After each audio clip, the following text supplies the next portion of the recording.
Pour quelle raison avez-vous décidé d'arrêter la compétition?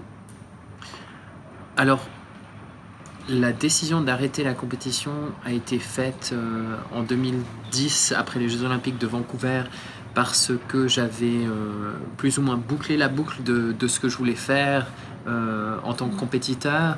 J'ai eu la chance de participer à 3 Jeux Olympiques.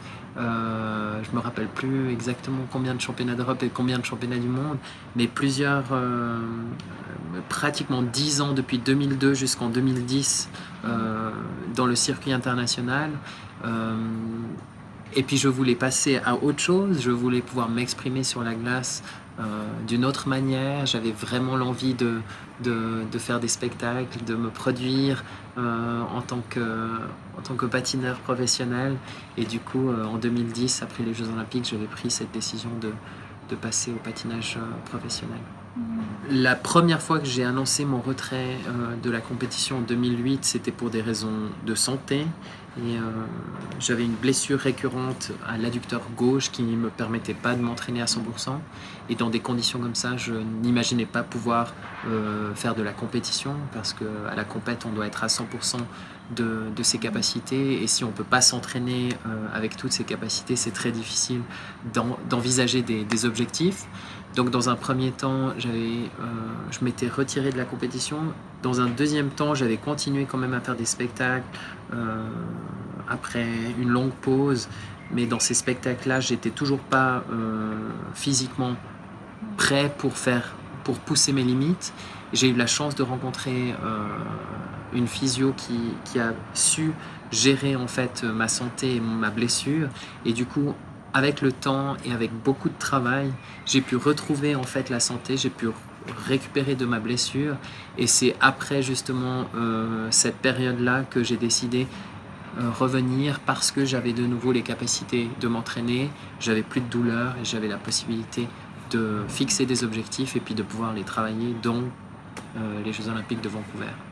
Je pense que la période de la blessure jusqu'au point de décider d'arrêter, c'était une période très difficile en 2008, parce que pendant des mois, j'ai fait beaucoup de physio, j'ai visité beaucoup de docteurs, j'ai essayé de patiner après beaucoup de pauses et je voyais pas en fait de progrès. On ne pouvait pas vraiment identifier quel était le problème, et du coup je voyais pas de solution. Et ça, c'était une période difficile parce que du coup je pouvais pas voir où j'allais en fait. J'avais pas la possibilité de comprendre qu'est-ce que je dois faire et quelle va être la suite. Donc ça, c'était une période difficile, mais du moment où j'ai découvert quelle était la source de la blessure et que j'ai pu travailler sur ma santé et sur mon corps et sur mon bassin, j'ai vu les résultats et j'ai commencé à voir en fait le bout du tunnel, donc de pouvoir savoir, ok, à un point je vais pouvoir être à 100% physiquement, et après à partir de là je vais pouvoir retrouver en fait mes capacités sur la glace. Je regrette pas la compétition, c'est une super période de ma vie, mais je pense que je suis passé à autre chose dans ma vie. Aujourd'hui, j'ai une école de patinage, j'enseigne tous les jours à mes élèves et j'ai énormément de plaisir de partager mon expérience et de partager mon savoir.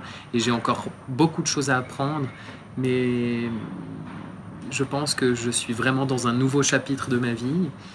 J'ai encore la grande chance de pouvoir patiner moi-même et de pouvoir me produire dans des spectacles. Et là, je prends aussi beaucoup de plaisir. Donc non, c'était une magnifique période de ma vie. J'ai vécu des très très beaux moments. Et cette saison, c'était ma première saison en tant que coach au championnat du monde. J'ai eu aussi énormément de plaisir à participer en tant que coach. Donc voilà, j'ai vraiment tourné la page et passé au nouveau chapitre de ma vie. Il faut savoir que le patinage, c'est ma vie, et qu'il n'y a pas un jour, depuis que j'ai 7 ans, il n'y a pas un jour où j'ai pas pensé au patinage. Et en fait, cette patinoire-là, c'est la patinoire où j'ai grandi. J'ai fait mes premiers pas ici. D'ailleurs, ce coin-là, c'était le coin où ma maman sortait du café et elle venait me crier quand je faisais des erreurs ou quand je travaillais pas assez ou quand je travaillais trop. Elle venait me crier de me dire de sortir de la glace ou... Donc voilà, mais c'est une patinoire qui a vécu aussi beaucoup de moments et qui est assez historique, oui, pour moi. Mhm.